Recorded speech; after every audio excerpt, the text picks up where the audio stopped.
Dans cette vidéo, je vais vous montrer une partie du storyboard de mon court-métrage d'animation et vous parler aussi un petit peu de ce que j'ai appris, de ce que j'ai remarqué en faisant ce storyboard-là. Pour rappel, un storyboard c'est une version dessinée de votre film, de votre histoire, que ce soit en animation ou pas d'ailleurs. On décompose notre histoire en différents plans, dans différentes cases, et on ajoute un dessin à chaque fois qu'une action est importante à l'écran. Et c'est une façon très efficace d'essayer des choses avant de passer à la suite de la direction artistique puis à la production. Premièrement, une chose très importante en storyboard, c'est de connaître les différentes valeurs de plan. Une valeur de plan, c'est où se place la caméra par rapport à l'élément qui est filmé et qu'est-ce qui peut être montré dans ce cadrage-là. Par exemple ici, on a un plan assez resserré sur les poissons, qui les montre dans leur ensemble en train de nager. Ensuite, on aura un gros plan sur les mains avec un mouvement de caméra vers le haut, avant d'avoir un plan plus large, qu'on pourrait dire presque un plan d'ensemble ici, et on va comme ça alterner entre différents types de cadrage. Ce qui va permettre de donner du rythme, du contraste, ce qui est très important dans plein de domaines de l'image dans votre film. Petite précision ici, normalement un storyboard se fait à partir d'un script, une histoire écrite, ça n'a pas été le cas ici, j'avais quelques notes par-ci par-là, mais je savais très clairement où ça allait. En tout cas pour tout le début du film, et je dessinais directement ces cases-là ou quelques petites miniatures sur le côté, mais il n'y a pas eu de texte avant. Dans une production qui n'est pas une production de quelqu'un seul, il y aura probablement un script qui a été écrit et qui peut être évidemment révisé entre temps, donc ça peut faire des allers-retours script-storyboard. Un point important je trouve aussi pour un film, c'est à quel moment on montre notre personnage pour la première fois. Dans la première version, on voit le bateau, on se rapproche, on voit directement le personnage. Dans la deuxième version, j'ai ajouté un petit peu des choses en commençant sur les poissons, et ensuite on part sur le personnage, mais on reste en plan éloigné. Là, on a le titre du film. Ensuite, on voit encore son activité avant d'arriver sur son visage, et de s'en rapprocher quand il découvre vraiment le cube. Pour avoir cette progression et découvrir petit à petit le personnage en même temps que lui découvre quelque chose qui va être le déclencheur de toute l'histoire. Autre précision, tout ça ici est fait avec du trait noir sur un fond gris, mais très fréquemment en storyboard, on va utiliser des valeurs de gris comme ça, qui permettent vraiment de comprendre qu'est-ce qui est devant quoi, et de mettre en valeur certains éléments de lumière ou juste certains éléments de l'image. Les valeurs de gris sont un très bon outil pour la clarté, la lisibilité de vos cadrages, et ça vaut vraiment le coup d'en rajouter, surtout si on n'est pas seul et qu'on doit passer ces idées-là à d'autres personnes. Autre point que je trouve important, le fait de changer l'ordre des plans dans certaines situations. Par exemple ici, au départ, j'ai le plan sur les oiseaux, le plan sur les lapins, le personnage qui dessine chez lui, un éclair le surprend, il se lève, il va vers la fenêtre, et il regarde le pont avec la barque. Dans la première version, j'avais la barque ensuite en zoom. Dans cette situation-là, on dirait vraiment qu'il se concentre sur ce qu'il y a dans la barque, à ce moment-là, et qu'il s'inquiète pour ce qu'il y a à l'intérieur, donc là, son filet, un peu de matériel. Ce qui n'était pas ce que je voulais transmettre dans l'histoire, je voulais juste qu'il prenne en compte le fait qu'il y a une tempête dehors. Donc ce plan ici, j'ai décidé de le placer ici, ce qui fait qu'on aura les oiseaux, les lapins, le mouvement de la barque, pour montrer qu'il y a beaucoup de pluie et que l'eau se met à bouger. Et ensuite, quand il va aller vers la fenêtre, il va juste regarder le pont, la barque, et avoir un plan d'ensemble comme ça, sur l'eau qui est en mouvement. C'est arrivé à un autre moment aussi, par exemple là, on a le soleil qui perce à travers les nuages, ensuite à nouveau les oiseaux, la lumière qui arrive, et les lapins. Et dans l'animatique, j'ai inversé l'ordre du plan oiseau et du plan nuage, comme ça on a les oiseaux ici, la lumière qui arrive, et ensuite le soleil. Donc on a un peu la conséquence du plan qu'on voit là. Et le storyboard, encore une fois, c'est le moment où on peut inverser des plans, tenter des trucs et voir ce qui fonctionne ou pas. Quand on fait du storyboard, il faut questionner toutes les actions qui se passent à l'écran. Par exemple ici, à la base, j'avais le personnage qui dessine. Déjà, qu'est-ce qu'il dessine? Est-ce qu'on a un plan sur ce qu'il est en train de dessiner? Ce qui va arriver ensuite dans la version que j'ai faite après. Où j'ai ajouté ici le fait qu'il dessine le cube qu'il a récupéré. Mais au départ, il se levait et il rangeait sa chaise. Mais le fait de ranger sa chaise, ranger sa chaise ou pas, ça dit quelque chose sur lui. Est-ce qu'il veut vraiment que tout soit carré, que tout soit toujours propre et bien aligné? Ou est-ce que s'il est surpris, il laisse sa chaise en plan et il se lève quoi? Et c'est vrai que le fait qu'il soit maniaque comme ça n'irait pas forcément plus tard avec le fait qu'il laisse traîner de la nourriture sur sa table. C'est donc important je pense de toujours se demander pourquoi le personnage fait ça. Qu'est-ce que ça dit de lui ou d'elle? Et en conséquence, est-ce qu'on veut que ça dise ça ou pas? Et comment faire pour que ça dise ce qu'on veut que ça dise? J'ai galéré sur cette phrase. Autre élément très important, la continuité et le découpage. Il y a une règle qui est très connue, qui est la règle des 180 degrés, qui consiste en fait à tracer une ligne entre les deux éléments importants dans la situation, et de toujours faire en sorte que les caméras, peu importe leur angle, ne dépassent pas cette ligne, cette frontière. C'est le cas par exemple quand deux personnages discutent, on trace une ligne entre les deux personnages, et on aura une caméra vers le premier personnage, une caméra vers le deuxième, du même côté de cette ligne. Comme ça, on a toujours un perso à droite, un perso à gauche, et on peut toujours bien les différencier. Et dans certaines situations, on va casser cette ligne-là, histoire de pouvoir avoir justement des personnages qui vont être au même endroit, pour raconter autre chose. Dans mon cas ici, il fallait que j'ai bien en tête le décor, donc la maison du personnage, et j'ai fait un tout petit schéma comme ça ici, où on a ici la porte d'entrée, le tonneau sur lequel il va poser le cube, la fenêtre, les bottes, une caisse, là où il cuisine, là où il mange, sa chaise, son bureau, sa commode, une autre fenêtre et son lit. Et dans le cas ici où il va se passer un truc entre ces deux éléments-là, je trace la ligne ici et je vais faire en sorte que ça regarde toujours de ce côté-là et que ça ne passe jamais de l'autre côté. C'est ce qu'on peut voir ici, donc sur cette image-là, on se trouve en gros ici. Ici, on sera là-bas. Sur ce plan-là, on est là. Sur celui-ci, on est ici. Et sur celui-là, on est près de la porte. Donc on n'a jamais passé cette ligne.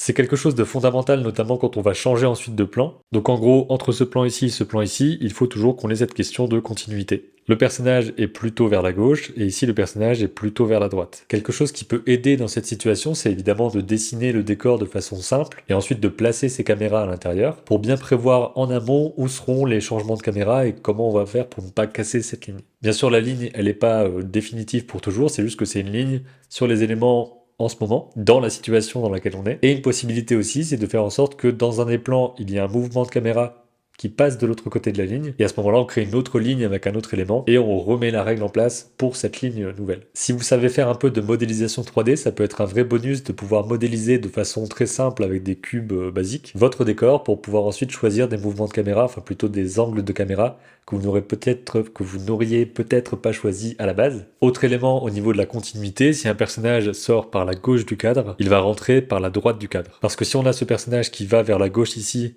et qui sort de la gauche ici, on aura l'impression visuellement qu'il revient en arrière. Il y a une notion de sens, de direction qui va être assez importante. Ensuite, on a la notion de composition, donc la composition de l'image en elle-même. On a les contrastes dans l'image en elle-même, la différence entre petit et fin et long comme ça, quelque chose de plus rond potentiellement à l'arrière, quelque chose de plus anguleux ici, ça ce sera aussi défini dans la direction artistique. Dans ce plan ici, on a le contraste entre ce qui est proche de la caméra et ce qui est éloigné. Pareil, ce qui est rond, ce qui est carré, ce qui est grand, ce qui est petit, ce qui est devant, ce qui est derrière, ce qui est rapide et ce qui est lent dans l'animation en elle-même. On a donc les contrastes à l'intérieur même des plans et les contrastes entre les plans. Des plans plus rapprochés, des plans plus larges. Un gros plan sur un élément du décor. Ensuite, on passe en plan zénital en vue de dessus avec le personnage qui va faire un mouvement de ligne droite, qui va être cassé ensuite par ce mouvement vers la droite ici, et ensuite un mouvement vers la gauche. Pensez bien au contraste, au mouvement à l'intérieur de votre plan, mais aussi au mouvement d'un plan à l'autre. Et ça, c'est aussi quelque chose d'assez intéressant que j'avais pas forcément appliqué dans tous les plans ici, il faudrait que je vérifie. C'est que le point d'attention doit être le même d'un plan à l'autre, ou en tout cas, ça aide beaucoup à la visibilité, à la clarté. Par exemple ici, le personnage se trouve là, et ensuite le cube va se trouver là, donc on est à peu près dans le même axe. Ici, lorsqu'il va remettre les bras ici, on arrive là dans l'image,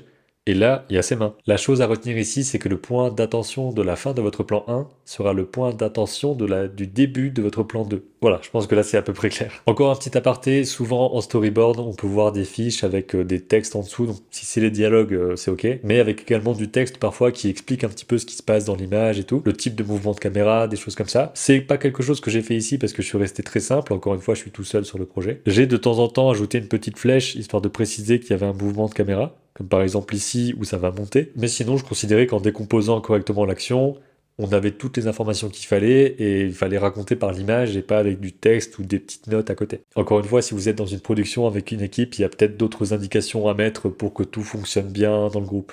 Une fois que le storyboard était fait, je suis passé à l'animatique. Donc l'animatique, c'est la première version animée du film, où on va mettre ensemble les différentes cases de storyboard. Combien de temps vont durer les plans, combien de temps va durer le film aussi. C'est à ce moment-là qu'on peut faire un montage et se dire, ok, le film fait dans mon cas 4 minutes 15, un truc comme ça. Et ici, toujours avec ces questions de contraste, il y a des plans qui sont assez lents comme celui-ci, qui vont ensuite laisser place à des plans plus rapides, comme cela par exemple. Et c'est vraiment quelque chose à doser, à tester, en essayant différentes durées de plan et en regardant à chaque fois. Si besoin, on ajoute d'autres dessins. Par exemple ici, j'ai découpé cette partie-là que j'ai rajoutée par au-dessus, histoire d'avoir un mouvement un peu plus décomposé. Donc on bidouille comme ça, on fait des petits montages, on essaye de trouver comment rendre le tout le plus visible et clair possible. Donc c'est une partie expérimentation qui est vraiment très chouette. Quelques conseils peut-être et quelques ressentis sur le travail en lui-même. Déjà le fait de se mettre dans l'histoire. J'ai remarqué qu'il fallait un certain temps pour se mettre dans l'ambiance, on va dire. Il y avait un temps de réflexion, je me rejouais le film un petit peu dans ma tête au moment où j'avais simplement les cases ici.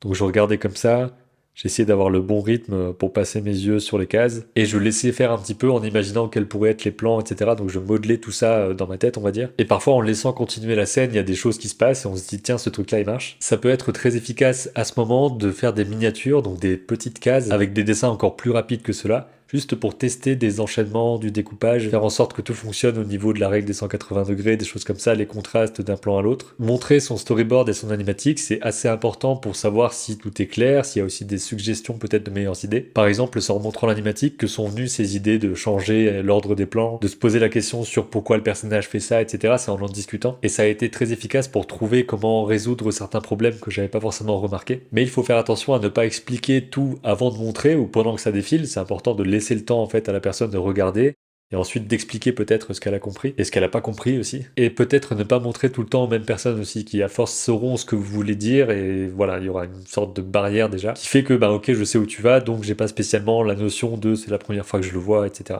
N'oubliez pas que plusieurs versions peuvent être nécessaires, il faut tester, voir le film dans son ensemble, pas mal de fois, tester d'autres choses, essayer d'échanger des plans, supprimer des choses si ça sert pas l'histoire. Et ça peut être parfois un peu compliqué de se séparer de choses qui étaient là depuis le début, qui nous ont parfois motivés à faire le film. Mais si ça marche pas dans l'histoire, ben faut arranger les choses d'une façon pour que ça marche.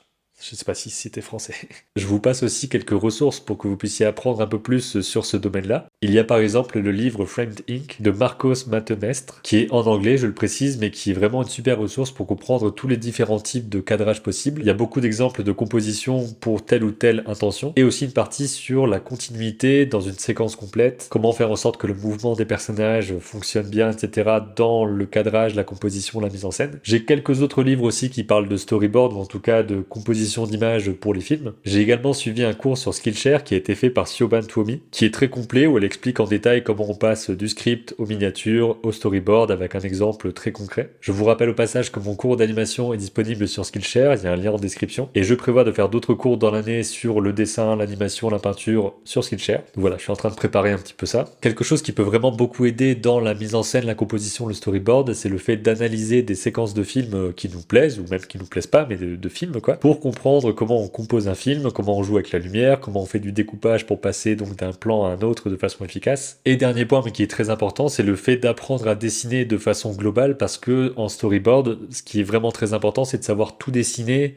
dans n'importe quelle situation. De savoir dessiner efficacement des poses, des décors sous tous les angles de manière très efficace parce que c'est quelque chose aussi où on doit apparemment carburer pour produire beaucoup de choses quand on est dans le métier. Ce qui n'est pas mon cas, je le rappelle, hein, moi je fais ça en perso, pépouze. Donc savoir dessiner sera vraiment important pour pouvoir être efficace en fait dans votre façon de préparer des scènes, de les dessiner rapidement, que votre dessin soit clair, que l'idée passe directement et ça ben, c'est juste de la compétence de dessin donc beaucoup de pratique. La suite, c'est la direction artistique, à quoi tout ça va ressembler concrètement. Donc il y aura les concept art, le design de personnages, le design de décors, peut-être des color keys pour placer les ambiances lumineuses. Le storyboard ici donne la liste de tous les éléments à concevoir, donc je sais que j'ai ce personnage, je dois designer aussi le cube, à quoi ressemble sa barque, le seau, les poissons, tout l'environnement de sa maison, intérieur, extérieur. Je vous ai bien sûr pas montré tout ce qui se passe dans la deuxième partie du film. Il y a encore beaucoup de phases dans la pré-production pour que tout soit prêt avant de produire le film. C'est pour ça que bah voilà, ce sera pas pour tout de suite. Ça va prendre du temps, mais je pense que je vais apprendre plein de trucs. J'espère avoir fait le tour ici de quelques astuces et techniques qui pourraient vous servir pour vos propres storyboards et narrations d'histoire. Si vous avez des questions là-dessus, des choses que vous aimeriez voir en plus sur comment faire ça, des conseils même, des retours d'expérience de vos propres storyboards, ça pourrait aider les personnes qui regardent et aussi m'aider moi potentiellement si vous avez des conseils sur comment mieux faire. J'espère que cette vidéo vous a plu, qu'elle vous a été utile. Je vous dis à bientôt pour une prochaine et d'ici là, comme d'habitude, créez vos images et racontez vos histoires.